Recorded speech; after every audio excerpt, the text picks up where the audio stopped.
Tumsifu Yesu Kristo. Tumsifu Yesu tena. Tunashukuru Mungu kwa Jumapili ya leo. Leo ikiwa ni Jumapili ya kwanza ya Kwaresma. Tunasema ni asante kwake Mwenyezi Mungu kwenye kipindi cha Kwaresma ambacho tumekianza. Tuweke bidii katika sala, katika kufunga, katika kutoa sadaka. Hivyo vipengele vitatu vinaongoza,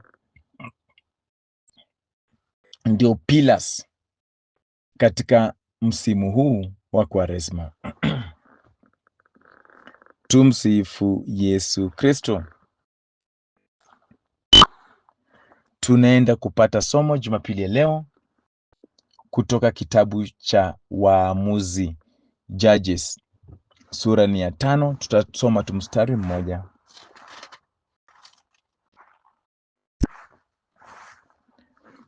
Sura ya 5 mstari wa 31. Mwenyezi Mungu, waangamie adui zako wote, lakini rafiki zako na wawe kama jua wakati linapochomoza kwa mwanga mkubwa.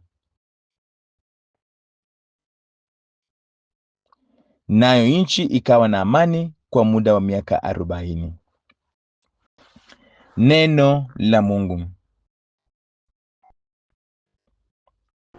Tumsifu Yesu Kristo. Tumsifu Yesu tena. Jumapili ya leo, natumaini umeshiriki katika misa takatifu kwenye parokia, umesikiliza mahubiri, umesali pamoja na wenzako. Hata wengine Jumapili ya leo wanajiunga na jumuiya zao. Hivyo ni vizuri kuendelea kusali na kuendelea kusonga karibu na Mwenyezi Mungu.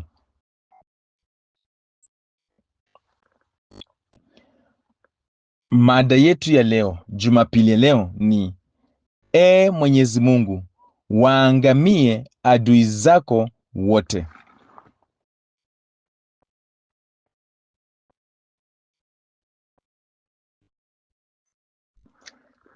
Mwenyezi Mungu, waangamie adui zako wote. Tumsifu Yesu Kristo.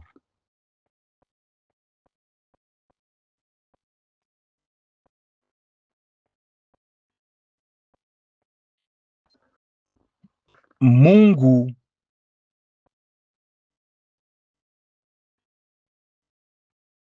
anabaki kuwa Mungu. Mungu hana replacement.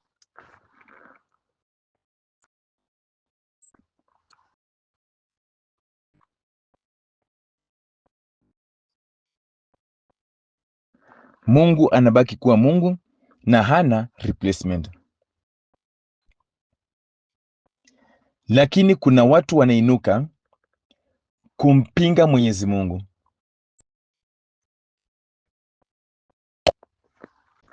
Wanapinga mambo ya Mungu. Wanapinga kazi yake Mwenyezi Mungu. Wanapinga huduma zake Mwenyezi Mungu.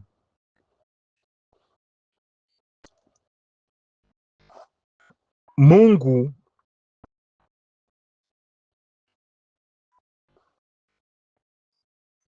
ameita watu wake, ama anawatumia kwa njia moja nyingine, jinsi yeye mwenyewe anavyotaka.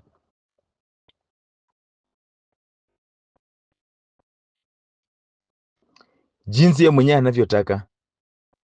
Jinsi yeye mwenyewe angependa kazi yake iendelee. Kwa hivyo Mungu hutumia watu wake vitofauti.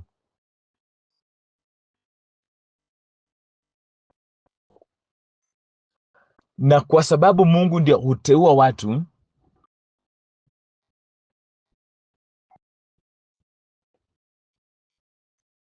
na anawaekea mission fulani, kazi fulani katika mikononi mwao, watu ama wewe watu wanapoinuka kupinga hiyo kazi,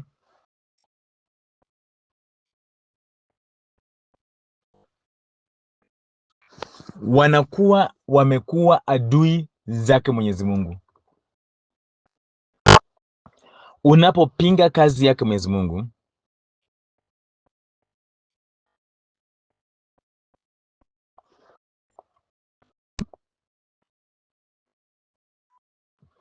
unapopinga yale ambayo Mungu anatenda katika maisha ya watu wake,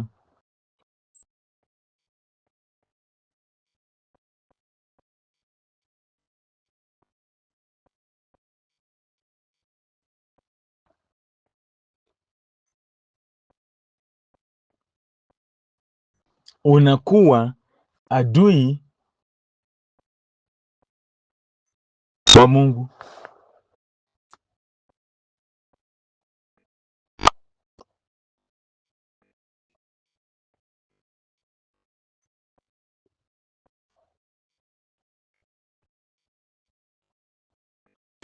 Unakuwa adui wa Mungu.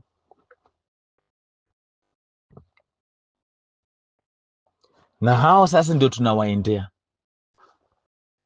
wanazuia kazi yake Mwenyezi Mungu, wanazuia watu kuishi happily. Ujue Mungu anataka tuishi tukiwa na furaha. Wanataka fujo, hawataki watu tukae kwa amani.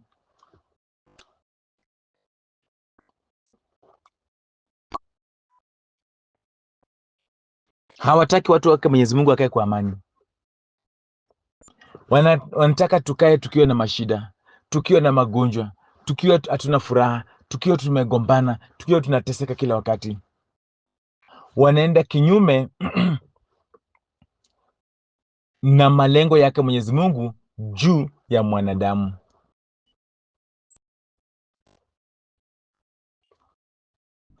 Wamekuwa adui zake Mwenyezi Mungu.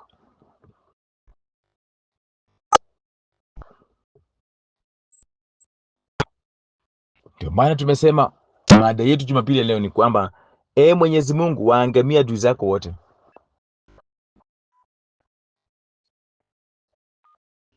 Wote wanaosimama kumpinga Mungu, kupinga yale ambayo Mungu anatenda katika maisha yetu, basi wajiandae kuangamia.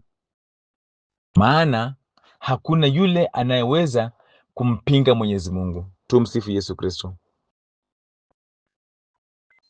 Hakuna yule anayeweza kumpinga Mwenyezi Mungu.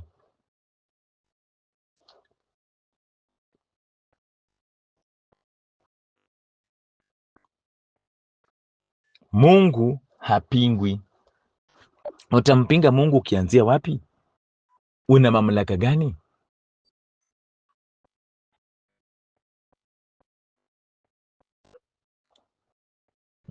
Una uwezo gani?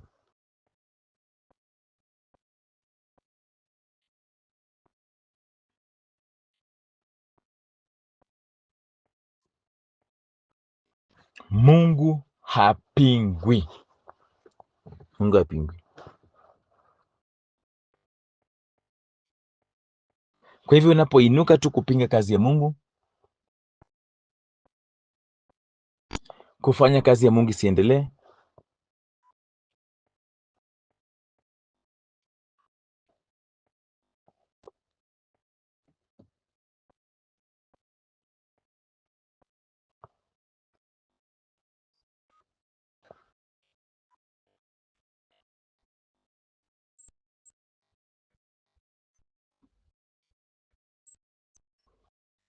jiandae kuangamia.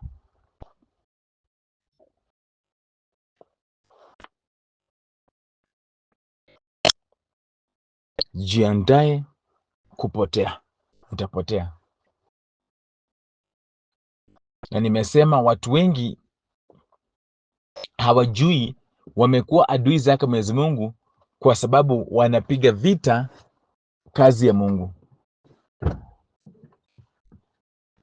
Hawajui wamekuwa adui zake Mwenyezi Mungu kwa sababu wanapiga vita kazi ya Mungu.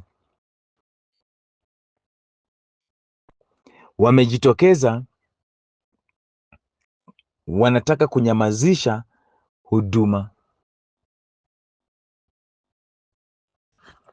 wanataka kuzima yale mema ambayo Mungu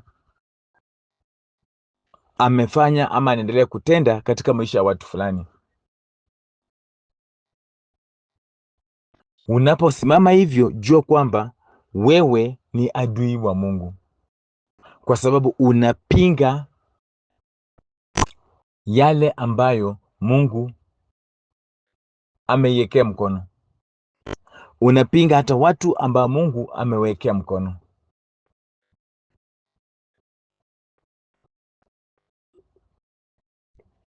Tumsifu Yesu Kristo.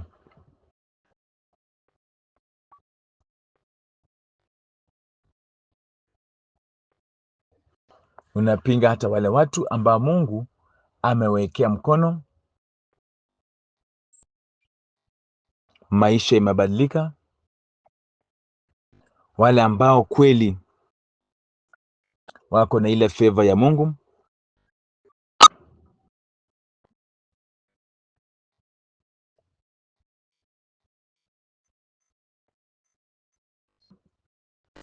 Kwa hivyo unapoinuka kupinga kazi ya Mungu, kuwa tayari kuwa adui wake Mwenyezi Mungu na utaangamia.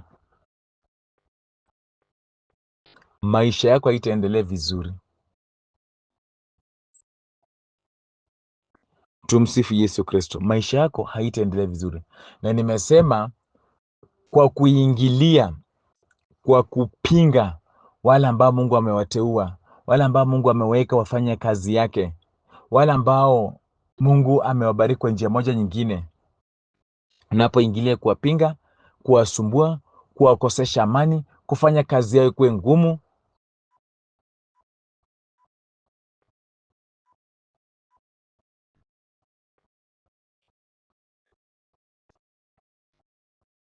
kuwekea hata masharti ambayo haifai,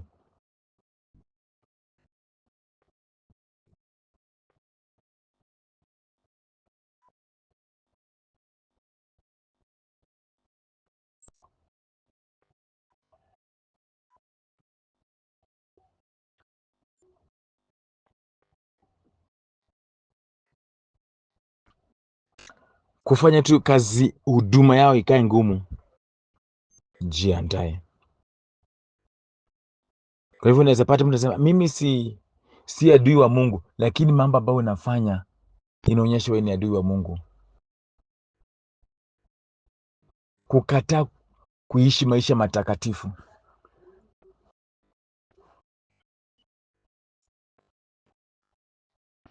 kukataa kuishi maisha matakatifu, kukataa kuishi ukimtukuza Mwenyezi Mungu. Hii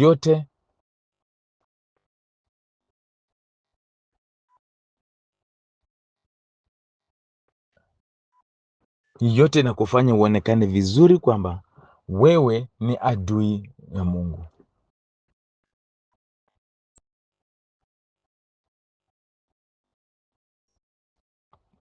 Utaki maombi, utaki maisha ya sala, maisha ya sakramenti, utaki hata jumuiya ikuja kwa nyumba yako wasali. Hata uwezi achilia familia yako iende kwenye jumuiya, iende kwenye kanisa, washiriki katika misa takatifu. Hata kujitoa kusaidia kazi yake Mwenyezi Mungu hautaki, na kusumbua sana, kana kwamba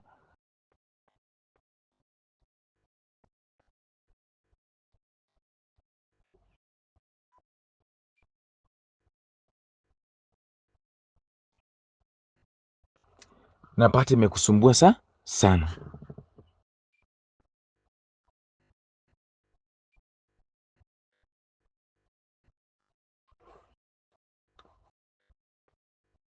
Pata umesumbukana sana, umekosa amani, kwa sababu tu kazi ya Mungu inaendelea mbele vizuri, inakusumbua. Mbona kazi ya Mungu ikusumbue? Mbona watu wakisali ikusumbue? Umaijiuliza, mbona tu usikie vibaya kwamba watu wanasali? Hata kwa nyumba wa kuambia zima TV tusali inakusumbua. Mnashinda mkisalisali hapa kila wakati. Wewe adui wa Mungu.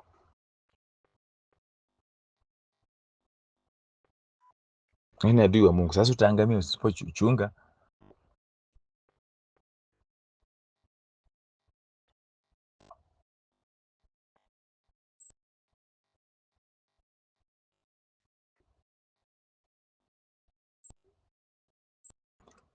Tutaangalia watu kadhaa kwa Biblia ambao walikuwa wanamwakilisha Mungu vizuri sana, lakini watu walioinuka kuwapinga waliangamia. Tumsifu Yesu Kristo. Walifanya nini? Waliangamia, hawakuendelea kuishi. Hauwezi ukapinga kazi ya Mungu na ukaishi, hiyo sahau.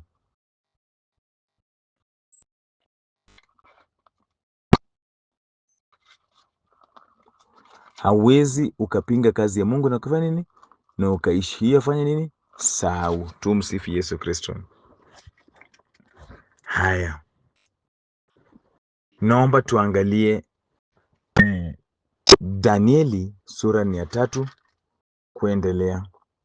Tunakutana na vijana Shedraki, Meshaki na Abednego. Walimuishia Mwenyezi Mungu, waliweka imani yao na matumaini yao kwa Mwenyezi Mungu.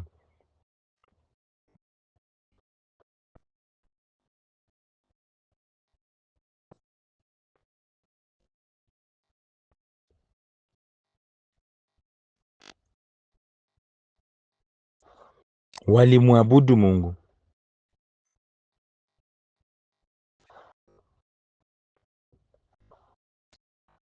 Walimwabudu Mungu.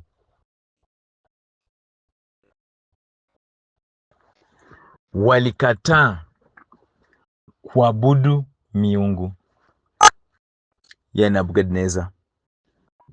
Hata walimwambia hivi, hiyo sura ya 3 ukisoma kuanzia mstari wa 16, Shadraki, Meshaki na Abednego wakamjibu mfalme, Nebukadneza, sisi hatuhitaji kukujibu kuhusu jambo hilo. Ikiwa ndivyo, Mungu wetu ambaye tunamtumikia aweza kutuokoa katika tanuri ya moto mkali, tena atatuokoa mikononi mwako, mfalme. Lakini hata kama haitafanyika hivyo, ujue wazi, mfalme, kwamba sisi hatutaitumikia miungu yako wala kuiabudu sanamu ya dhahabu uliyosimamisha. Walikataa, huo ndio msimamo wao. Wakatengenezewa moto waingie ndani. Sasa wale ambao wanaenda kuwatupa, wale ambao wanafuata maneno ya Nebukadneza ya kuabudu hiyo miungu yake, tayari wamekuwa adui wake Mwenyezi Mungu, na hawataishi, wataangamia. Na hii kuchukua muda, waliangamia, lakini ya vijana waliendelea kuishi.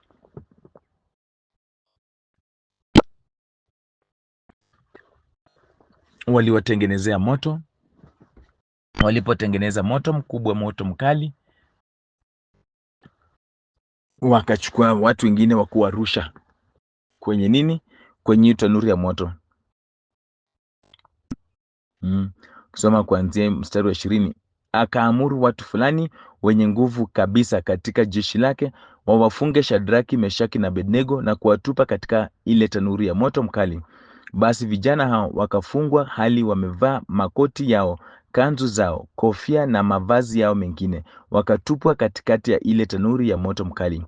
Kwa vile amri ya mfalme ilikuwa kali, ule moto ulikuwa umewashwa ukawa mkali sana, hata ndimi za moto zikawateketeza wale watu waliowapeleka Shadraki, Meshaki na Abednego.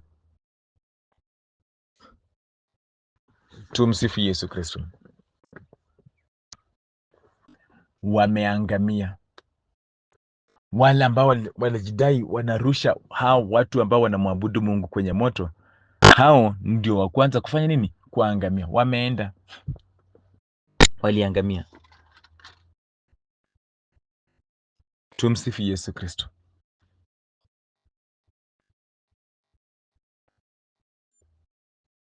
kwa sababu wamekuwa adui za Mungu kwa kumpiga vita, kuwapiga vita hao vijana ambao wamemtambua Mungu, wamemchagua Mungu.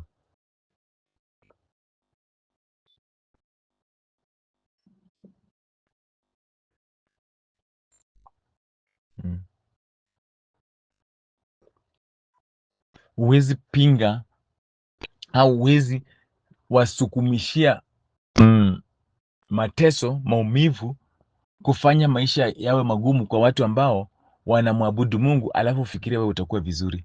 La, hauwezi. Utaumia tu, utaumia, mambo itakuwa magumu kwako. Kwa hivyo, kwa sababu saa hizo wewe umekuwa adui rasmi wake Mwenyezi Mungu, na adui wa Mungu aishi, lazima ataangamia, kwa sababu Mungu hawezi kuruhusu uendelee kuishi na kuangamiza kazi yake na kupiga vita ajenda yake.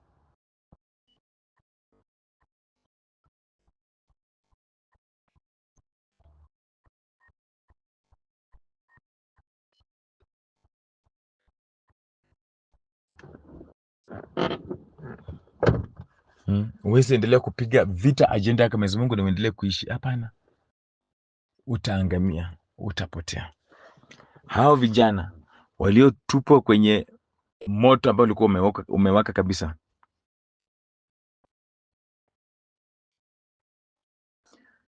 ukisoma kuanzia mstari wa 26 nasema, basi mfalme Nebukadneza akaukaribia mlango wa tanuri ya moto mkali, akaita, Shadraki, Meshaki na Abednego, watumishi wa Mungu mkuu, tokeni nje hapa. Shadraki, Meshaki na Abednego wakatoka motoni. Sikiliza sasa, wakatoka motoni, kwamba hata zile vitu, mambo ambayo mnatupangia, mambo ambayo watu wanatupangia yatufanyikie mabaya, hayatafanyika. Kwa sababu gani? Mungu atatuwekea nini? Ulinzi.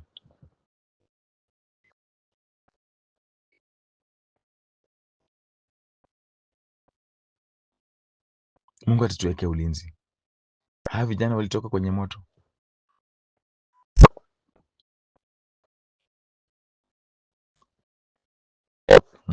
Na amri ikatolewa.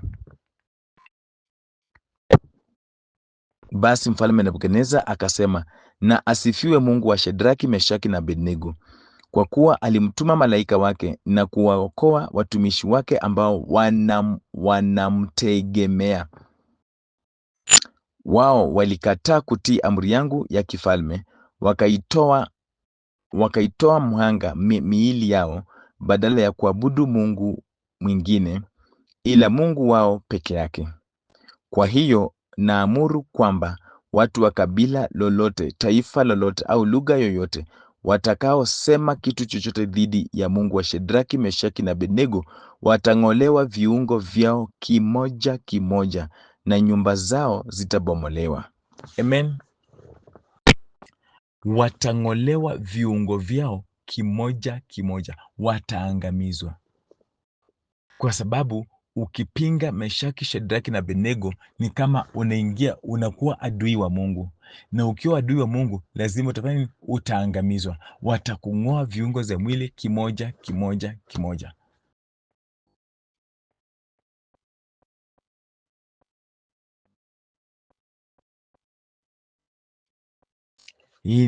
Hii ni mambo ya polepole polepole polepole, unasikia mtu ameisha.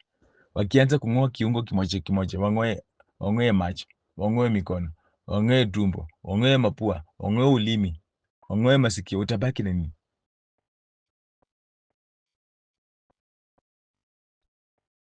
Wang'oe miguu,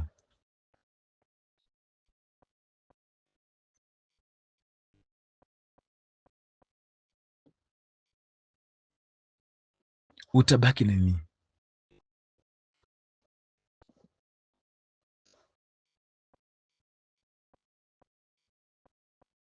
Utabaki na nini?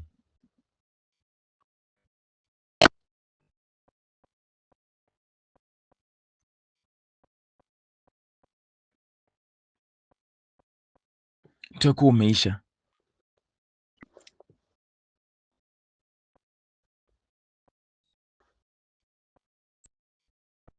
na hivyo ndio utaenda na kuenda kabisa. Tumsifu Yesu Kristo.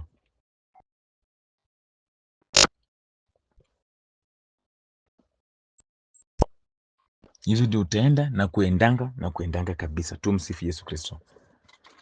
Sasa ona, walioinuka kumpinga Mungu kwa kupinga hao vijana wameangamizwa, na atakaye dhubutu tena atafanya nini?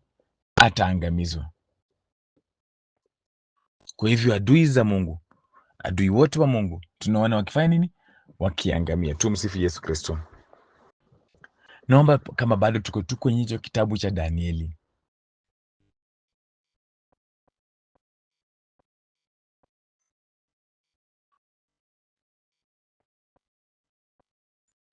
tuangalie sura ya 6. Tunakutana na mfalme Dario ambaye alichagua ministers, waziri wake, na Danieli alikuwa mmoja wapo. Na Danieli alikuwa mtu wa haki, wa kutenda mema, mtu wa dhulumu watu, anaishi maisha mazuri, maisha matakatifu.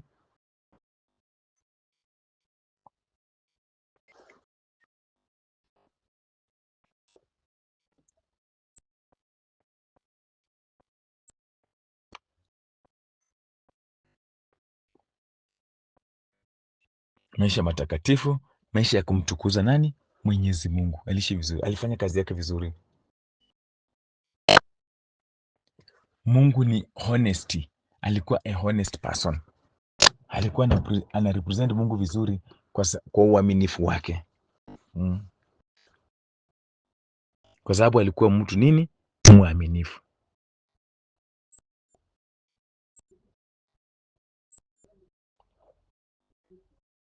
Haya. Na kwa sababu ya uaminifu wake na utendaji wake kazi vizuri, sasa mfalme Dario akaona, akampandisha juu cheo, na watu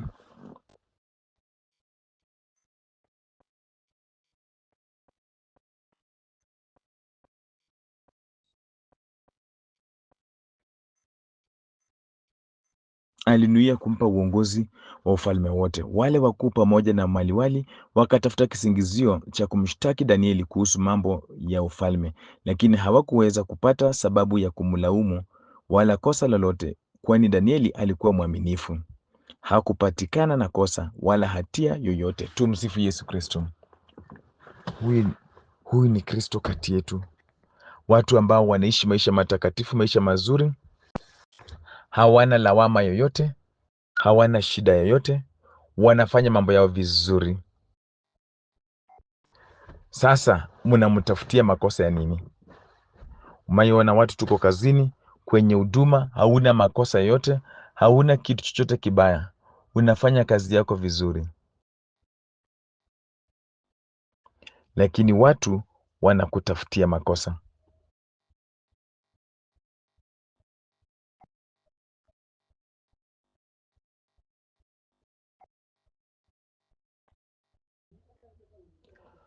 Watu wanakutafutia nini? Makosa.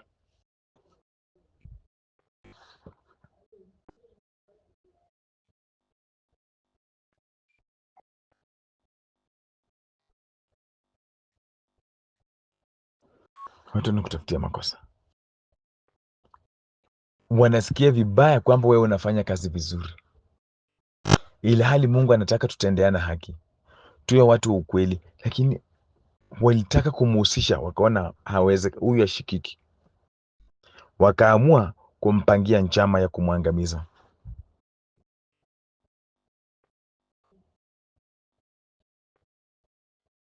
Ni mara ngapi watu wamekaa chini na kutupangia njama ya kutuangamiza?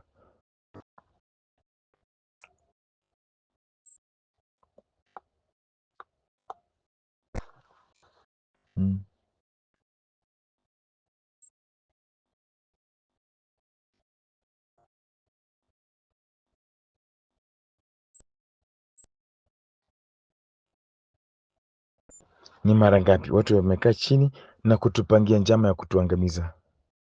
Hawafurahii wanapotuona tukisonga mbele, hawafurahii wanapotuona tukitenda yale ambayo inahitajika, hawafurahii. watakutafuta.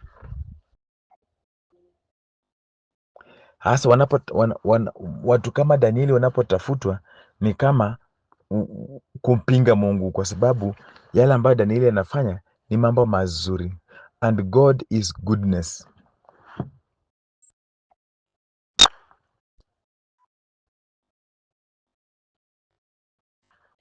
Sasa wanataka kupinga yale ambayo Mungu anatenda katika maisha ya huyu, wanamtafutia, wakaona hawatapata kisingizio.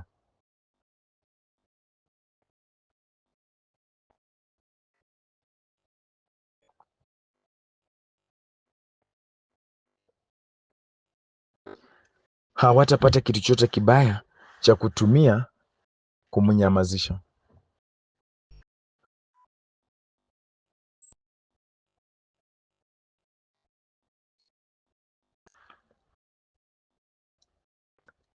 Hawatapata chochote cha kutumia kuangamiza maisha yake. Kwa hivyo lazima wakatengeneza sheria, wakamshawishi mfalme, akaitia muhuri, akatia sahihi, ikawa sheria. Na wamesema vizuri kwamba sheria itumike tu kwa mwezi mmoja tu. Walijua ndani ya mwezi mmoja watakuwa wamemshika nani? Danieli.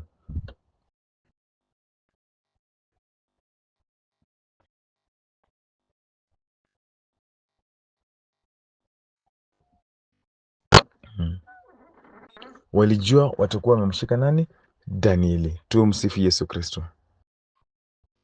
Wanaambia kuna wakati mwingine sheria zingine zinaundwa, sio tu wanaunda sheria, wanaunda kwa sababu ya kukushika wewe,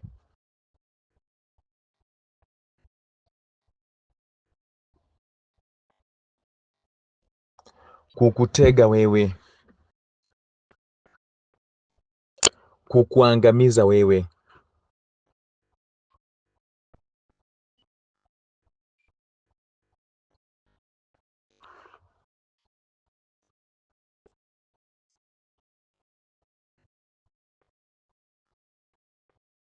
Ndio maana hiyo sheria inafanya nini? Inaundwa. Kwa hivyo muwe makini wakati mwingine mnapoona sheria zinaundwa mahali, sheria zinabadilishwa mahali, zinaundwa na kubadilishwa na kufanya nini? Mara nyingi kuna watu zinalenga.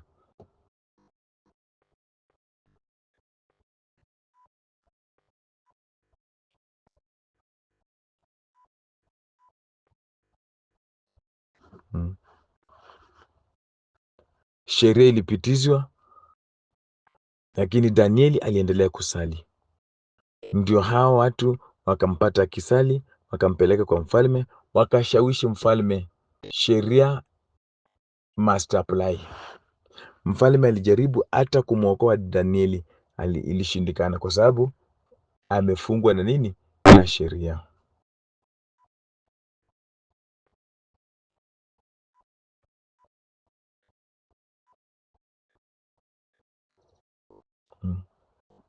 Sheria walimshika nayo, hakufanya makosa, lakini sheria ikawa kwamba wamrushe katika shimo la nini? La simba. Hiyo ndio ilikuwa target yao. Usicheze na wanadamu. Unaporusha mtu kwenye shimo la simba, ufikiri kwamba unarusha huko aenda akamue simba maziwa alete tukunywe. Hapana, unaenda uangamizwe.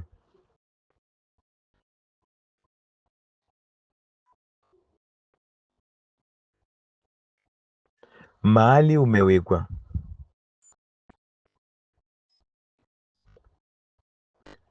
wanakuweka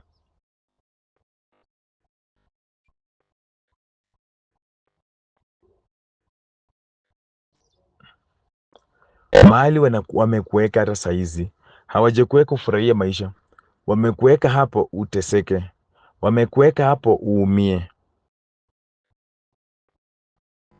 wamekuweka hapo ukose amani.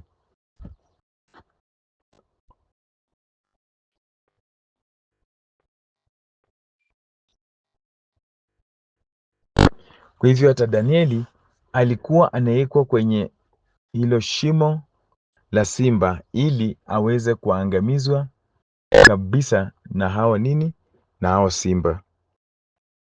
Hakukuwa na kitu kingine, ni hiyo tu ndio maana walikuwa wanamweka hapo. Tumsifu Yesu Kristo.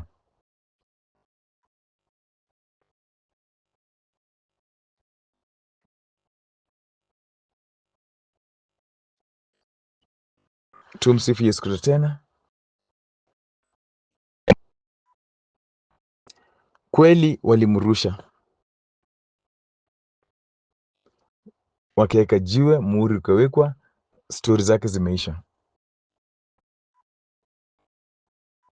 Lakini Mungu alivyo Mungu, Danieli simba hawakumuua.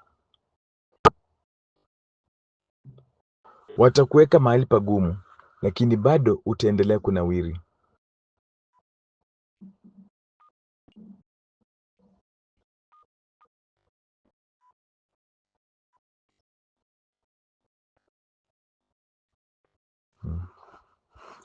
Walifanya hivyo, Mungu akafanya yake, akamwokoa nani? Danieli. Alituma malaika wakavifumba vinywa vya hao simba, hawakumuuma. Ile mstari wa 19 unasema, alfajiri na mapema mfalme Dario aliamuka akaenda kwa haraka kwenye pango la simba. Alipofika karibu, akamwita Danieli kwa sauti ya huzuni, Danieli, mtumishi wa Mungu aliye hai, je, Mungu wako unayemtumikia daima ameweza kukuokoa na simba hawa? Danieli akamjibu mfalme, uishi mfalme, Mungu wangu alileta malaika wake kuvifumba vinywa vya simba hawa, nao hawakunidhuru. Alifanya hivyo kwa sababu alijua mimi sina lawama yoyote kwake, na wala sijafanya lolote baya mbele yako.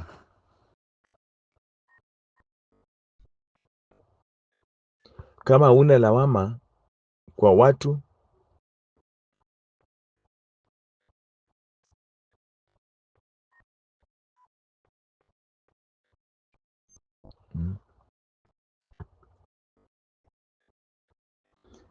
alifanya hivyo kwa sababu alijua mimi sina lawama yoyote kwake, na wala sijafanya lolote baya mbele yako.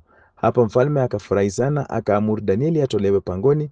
Basi wakamtoa, naye alikuwa hajadhurika hata kidogo, kwa sababu alimtegemea Mungu wake. Mtegemee Mwenyezi Mungu. Hata maadui wanapokuweka kwenye hali ama mahali ambapo mtakana uangamie, hautaangamia.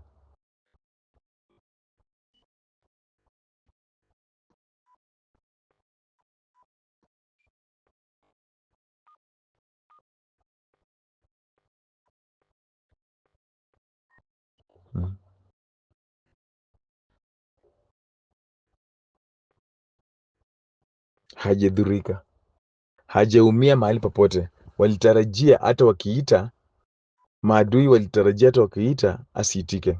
Kumbukeni, kwa sababu Danieli amesimama na values za kimungu, values za uaminifu, ana represent Mwenyezi Mungu. Sasa unapompiga vita,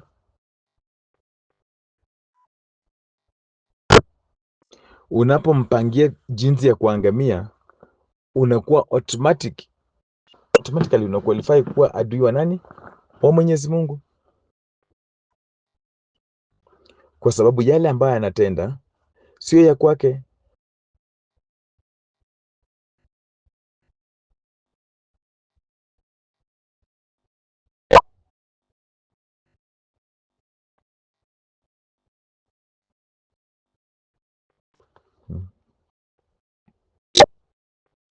Mfalme akaamuru wale watu waliomchongea Danieli wakamatwe, na wakatupwa ndani ya lile pango la simba, pamoja na wake zao na watoto wao. Nao hata kabla hawajaguza chini, simba waliwashambulia na kuivunjavunja mifupa yao. Hata kabla hawajafika chini, simba waliwashambulia na kuvunjavunja mifupa yao, wao pamoja na watoto wao na wake zao. Kumbe hata wakati mnapiga vita watu wake Mwenyezi Mungu, maangamizi inakuja.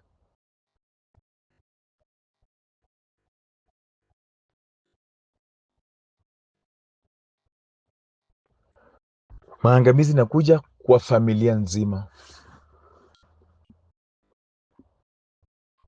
na kila ambacho mlikuwa mmeandaa, ile mitego ambayo mlikuwa mmeweka kwamba iangamize watu wa Mungu, inaangamizanga nyinyi wenye kuiunda, inaangamiza nyinyi wenye kufanya nini? Kuitengeneza.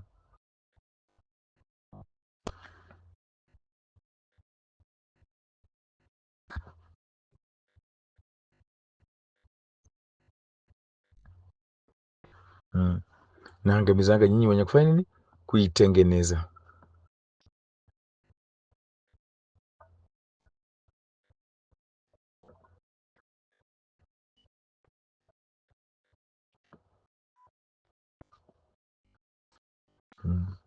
Nyinyi wenye kuangamiza, inaanza na nyinyi. Sasa mtaangamia. Watu wanasahau kwamba tunapofanya kazi ya Mungu tunakuwa na a divine protection.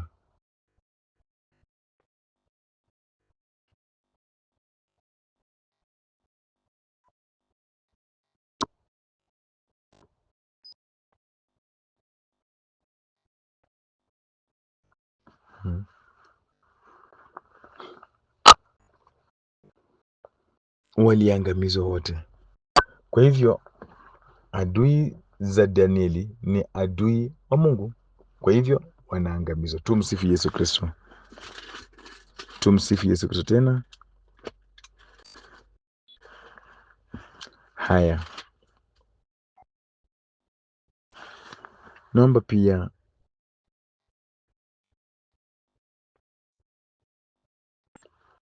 tukaangalie Wafalme wa Kwanza, hiyo sura ya 18. Tunaangalia tu yote. Eliya amesimama upande wa Mungu.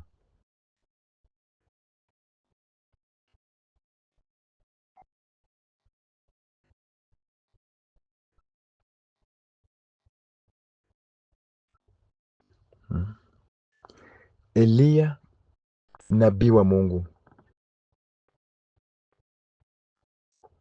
Eliya alipokutana na Obadia alimwambia, kaambie bwana wako niko hapa, sijifichi tena. Wakakutana. Walipokutana, kilichofuata ni kwamba kilichofuata ni kwamba Eliya akaambia Ahabu akalete manabii wa Baali wake wote wakuja wapambane,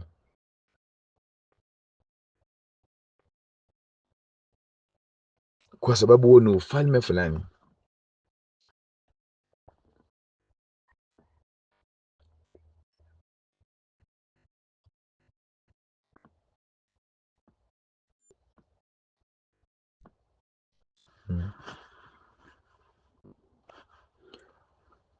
Ahabu akawaleta 450.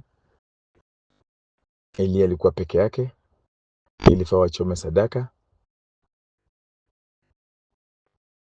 kuitisha moto. Manabii wa Baali walijaribu kuitisha moto, lakini haikuwezekana.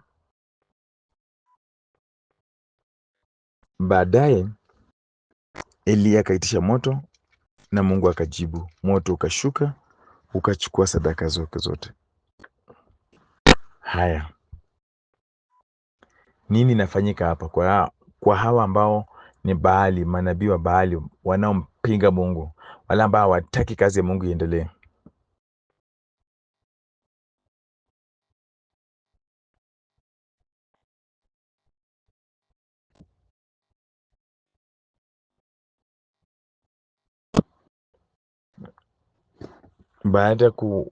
Baada hiyo mstari wa 40 nasema, ndipo Eliya akawaambia, wakamateni manabii wote wa Baali, msimwache hata mmoja wao atoroke.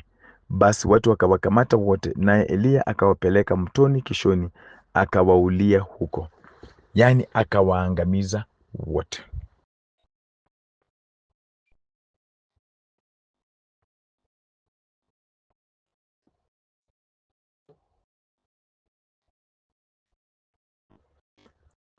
Akawaangamiza wote.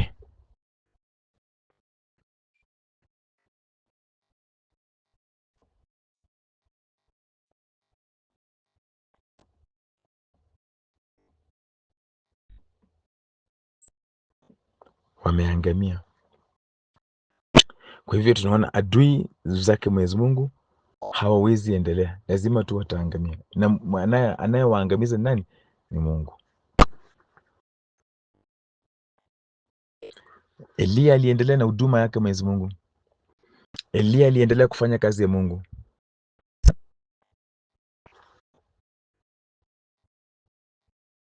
Kwa hivyo usifikirie kazi ya Mungu itakosa kuendelea kwa sababu yako unatupinga.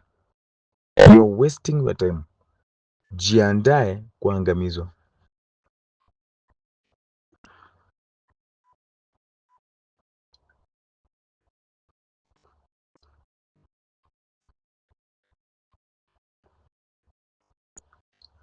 Jiandae kuangamizwa.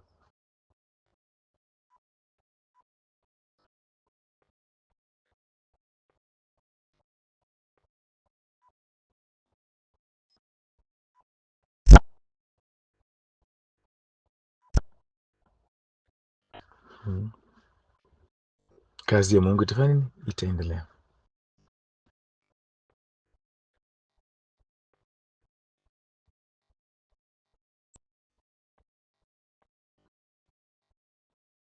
Waisraeli,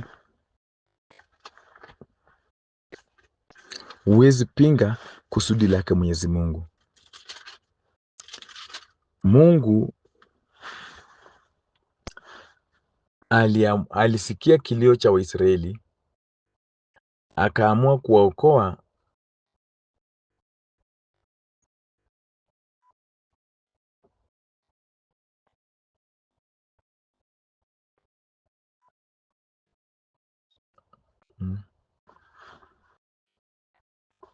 Mungu alikuwa na ajenda yake ya kuokoa Waisraeli ambao walikuwa wamemlilia, na Mungu alikuwa ameona kwamba maisha yao, hali yao ni mbaya.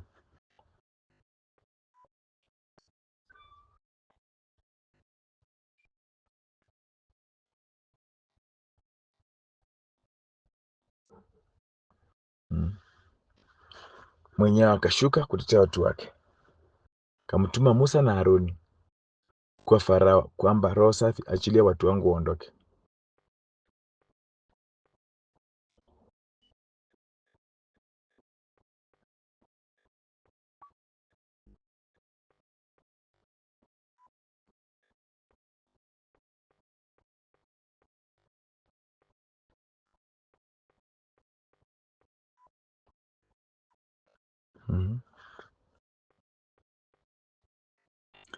Kwa hivyo ajenda ya Mungu ni kwamba Waisraeli waokolewe.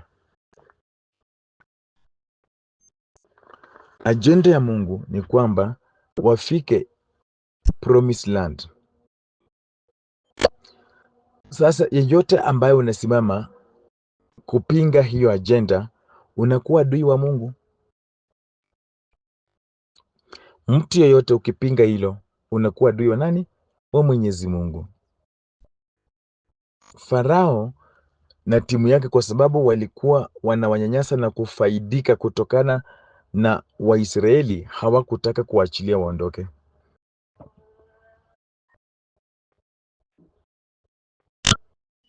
Kwa hivyo walikuwa wanapinga ajenda yake Mwenyezi Mungu. Hiyo inamaanisha wamekuwa adui wake Mwenyezi Mungu.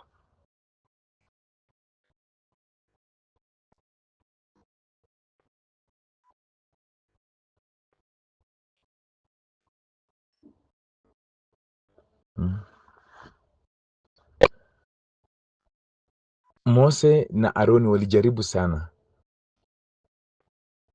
lakini Farao aliendelea kupinga. Hata Mungu akaachilia mapigo, lakini bado Farao aliendelea kupinga. Lakini alipoleta pigo lililokuwa limebaki moja tu la kuangamizwa kwa firstborn wa kila kitu, hapo ndio aliwaachilia. Lakini kumbe inakaa aliwaachilia tu shingo upande.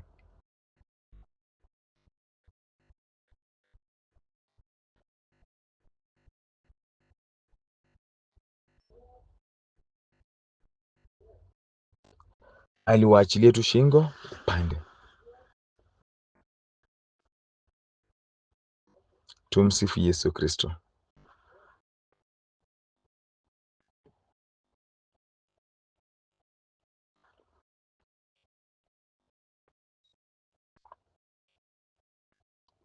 Aliwaachilia shingo upande. Ndio maana walipokuwa kwenye Waisraeli wameondoka, Farao alisema tumefanya nini? Tumeachilia watu tuwaende tuwarudishe. Yaani wanaenda kupinga hiyo kazi ambayo Mungu anafanya. Hapo wamekuwa adui wa nani? Wa Mwenyezi Mungu. Mose na Aroni na timu yake na Waisraeli walifika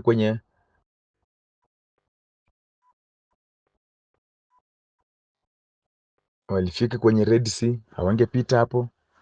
Nyuma Farao anawafuata, mbele kuna Red Sea. Wakaogopa, tutafanya namna gani? Mungu huwatetea wale ambao amewateua, amewachagua na ako na agenda nao, ako na mission nao, lazima ifanyike, itimie tu.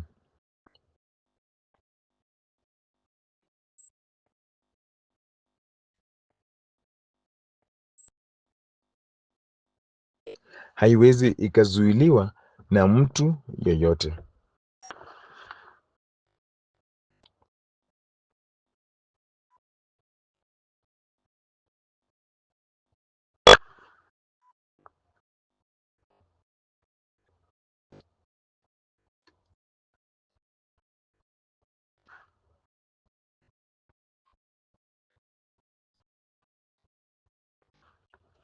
Haiwezi ikazuiliwa na mtu yeyote.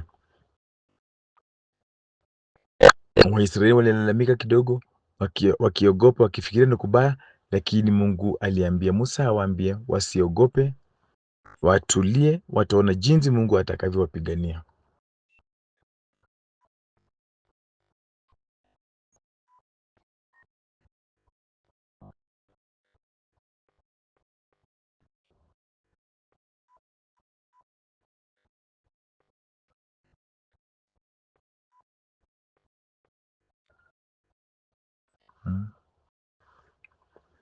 Watulie, na kweli Mungu aliwapigania. Mungu aliambia Mose, mkono wako kuna nini? Hiyo fimbo nyosha juu ya maji. Akanyosha, maji ikagawanyikana, Waisraeli wakapita mahali pakavu.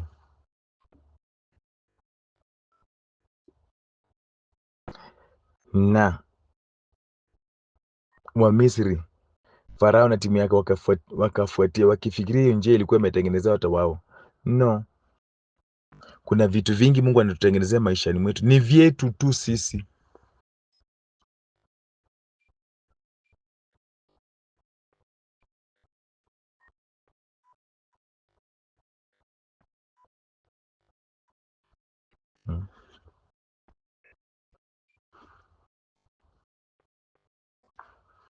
Ni vyetu tu sisi peke yetu.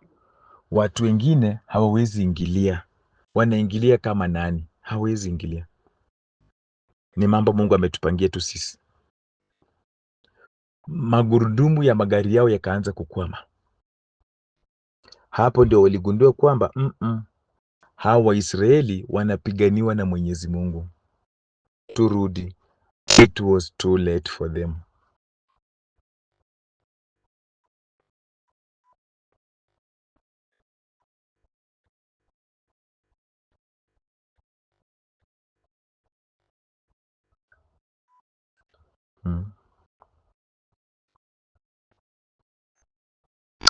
Musa pia akaambiwa na Mwenyezi Mungu, inua mkono wako, hiyo fimbo inua tena kwenye maji, Nini ikafanyika? Ili maji, Mungu alikuwa very particular.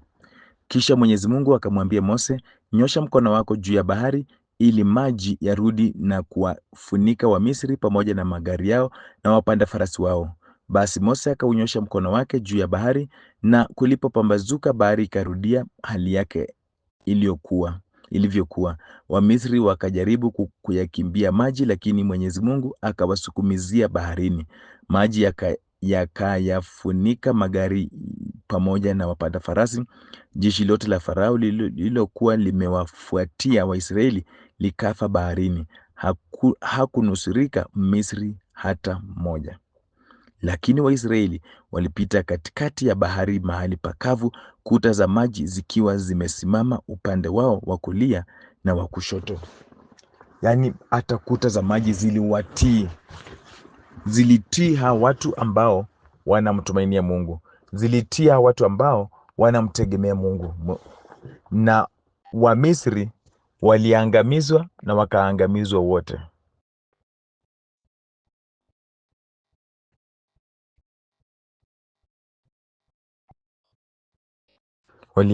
Wamisri waliangamizwa wote kwa sababu walikuwa wanampinga Mungu. Mungu ndiye anatoa Waisraeli Egypt, Misri, na wao wanaingilia kwamba kuwarudisha. Unapinga Mungu. Huwezi pinga Mungu na ukaendelea kuishi.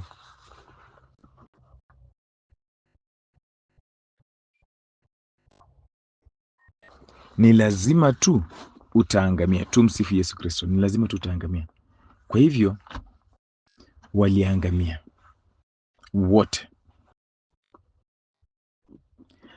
Kwa hivyo wewe ambaye unainuka kila wakati kama adui wa Mwenyezi Mungu, jiandae kuangamizwa, sio na mtu mwingine, na Mungu mwenyewe.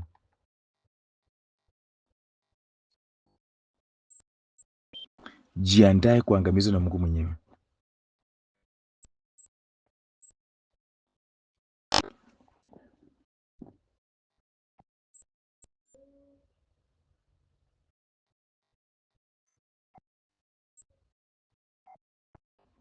Hii ni mifano tu michache tumetumia kuonyesha jinsi watu wanavyoinuka na kuanza kupinga ajenda ya Mungu na wanaangamizwa.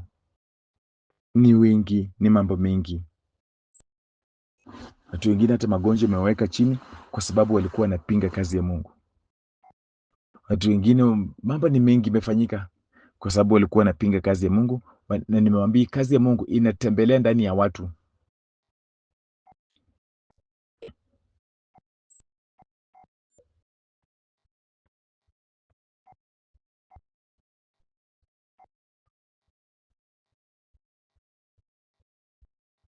Inatembelea ndani ya watu.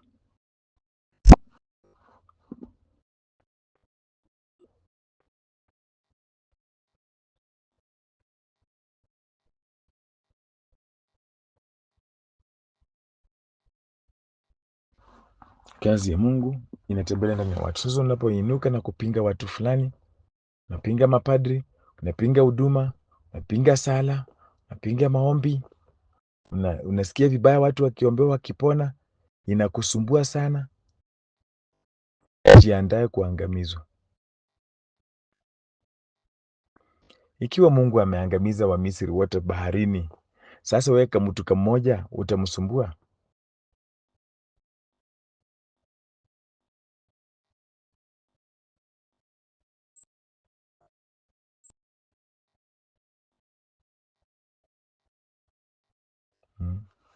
Kwa hivyo kama mtu mmoja unafikiria utasumbua? Utafikiria atakuachilia uendelee kusumbua? Hapana, utanyamazishwa, utaangamizwa.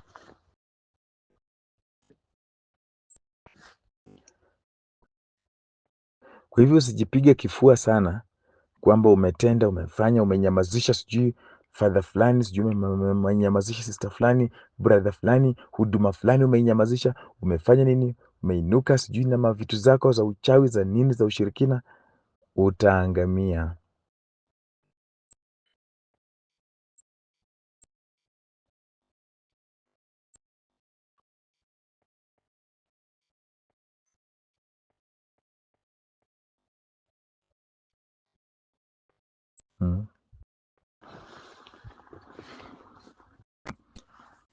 Tuombe Mungu atusaidie tuwe watu wazuri, tusio watu ambao wamegeuka kuwa adui wa muumba wetu. Sasa unakuwa adui wa Mungu na yeye ndiye amekuumba wewe, uko na nini?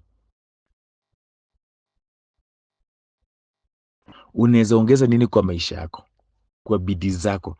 Useme kwa bidii zangu naona nitajiongezea wiki 5, nitajiongezea miezi 6, nitajiongezea miaka zingine 5, 20. Wapi?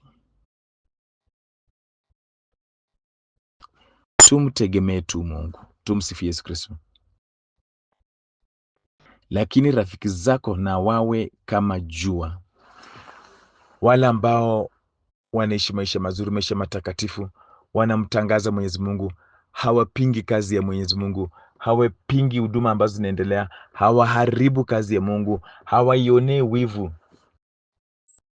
kazi yake Mwenyezi Mungu, watakuwa kama jua.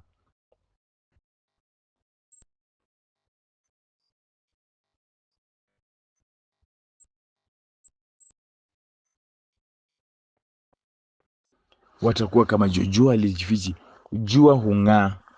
Yaani Mungu anamaanisha utang'aa. Hata mwezi upata mwanga kutoka kwa jua.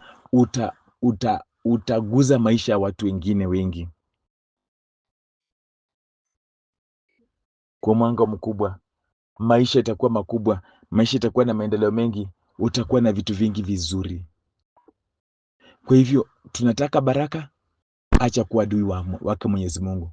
Unajua ukiwa adui wa Mungu inamaanisha wewe ni rafiki ya shetani, kwa sababu mambo ni mawili, either you belong to God or you belong to Satan.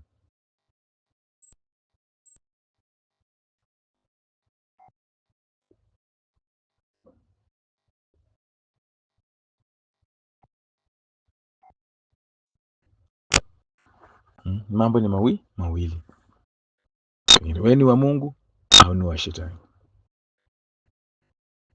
Kwa hivyo unapoinuka na siasa zako, kupinga kazi ya Mungu, kutusumbua kwenye huduma, kufanya tu chochote kile ili kazi ya Mungu isiendelee mbele, jua wewe ni adui wa Mungu, jiandae kuangamizwa.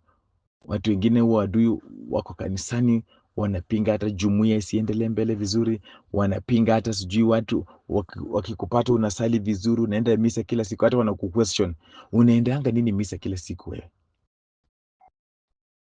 Wakikuona unasali sana mpaka wanashangaa, wewe unasali sana, umeshinda maaskofu, umeshinda Baba Mtakatifu, umeshinda malaika, unashangaa nini?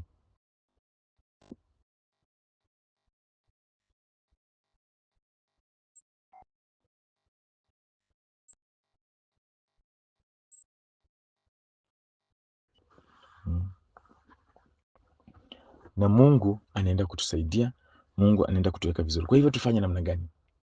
Jamani, tusijiingize kuwa maadui wake Mwenyezi Mungu, na usikubali watu wa kurecruit kuwa adui wake Mwenyezi Mungu. Kataa.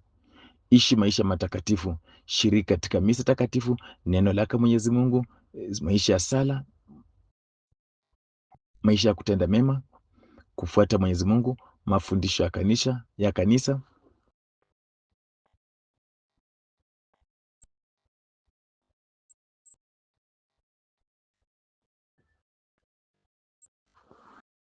Na kushika tu wajibu wako kama Mkristo. Takaa vizuri. Usijisumbue kujifanya wewe ni adui wa Mungu. Utakuwa adui wa Mungu, utaishi wapi? Uko na nini? You have nothing. Kwa hivyo be humble. Nyenyekea na ndio Mungu akuinue. Nyenyekea ndio Mungu aweke maisha yako vizuri. Kwa hivyo maisha ya sala, maisha ya sakramenti, kutenda mema, saa hizi tumeanza Kwaresma. Na vipengele 3 vya Kwaresma vitumie vizuri. Vikusaidie usijipate wewe ni adui wa Mungu. Prayer, sala, fasting, kufunga, alms giving, kutoa sadaka.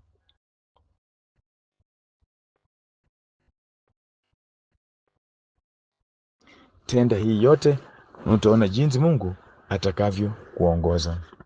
Tumsifu Yesu Kristo. Kwa jina la Baba na la Mwana na Roho Mtakatifu. Katika jina takatifu la Kristo, Mungu, mimi naanza kushukuru kwa Jumapili ya leo. Naanza kushukuru kwa yote ambayo umetenda na kwa yote ambayo utaendelea kutenda katika maisha ya kila mmoja wetu, hasa wote ambao wamesikiliza somo la leo. Mungu,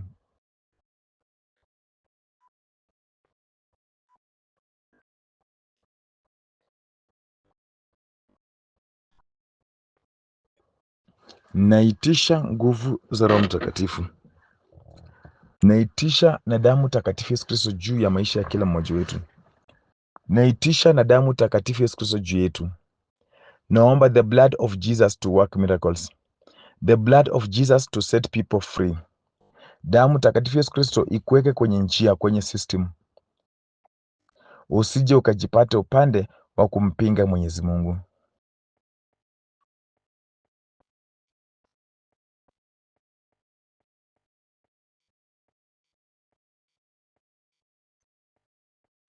Usije ukajipata upande wa kumpinga Mwenyezi Mungu. Tuwe watu ambao hatumpingi Mungu. Ni watu ambao tunaendeleza kazi ya Mungu. Na wanaoinuka na kupinga Mwenyezi Mungu, kupinga kazi ya Mungu, kupinga huduma za Mungu, wasikie, Mwenyezi Mungu, waangamie adui zako wote. Nani aliwaambia wajitai kuwa adui za Mungu? Huwezi kuwa adui wa Mungu na utarajia baraka katika mikono mwako. Mungu atende na atende kabisa katika maisha ya kila mmoja wetu. Hiyo neema ya Mungu, ule ushindi wake Mwenyezi Mungu uzidi kuonekana katika maisha ya kila mmoja wetu. Mungu, sisi ni rafiki zako, maana tumeshika sheria zako, tumeshika mafundisho yako na tunayafuata kila wakati. Naomba Mungu, ukatuwekea baraka katika maisha yetu. Ukatuwekea baraka katika maisha ya kila mmoja wetu. Njia zetu zifunguke, tuendelee kupata ushindi na tuendelee kupata baraka nyingi kutoka mikono zake Mwenyezi Mungu. Mungu, tunakutumainia wewe.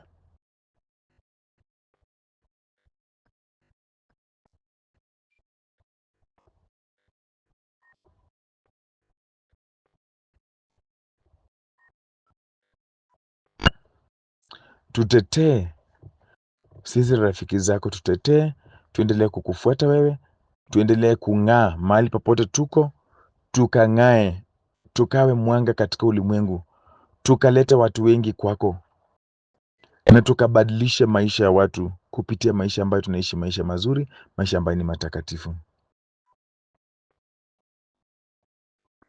Mungu, tuko na mahitaji yetu ya kimwili na kiroho. Wengine ni wagonjwa, wengine wako na shida mbalimbali, hawana kazi, hawana ndoa, hawana vitu vingi. Tunakuja kwako Mungu, katujalie.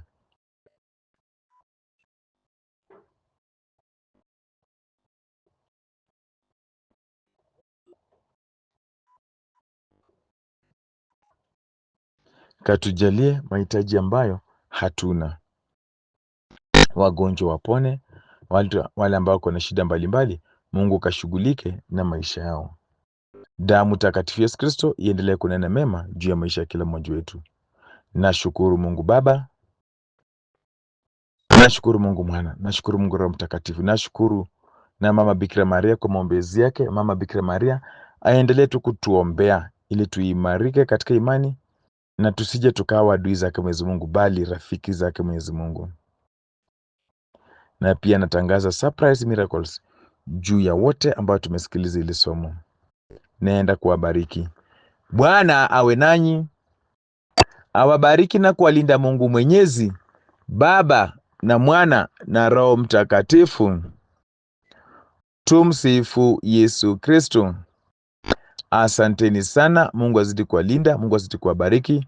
Ni Father Aga. Tumsifu Yesu Kristo.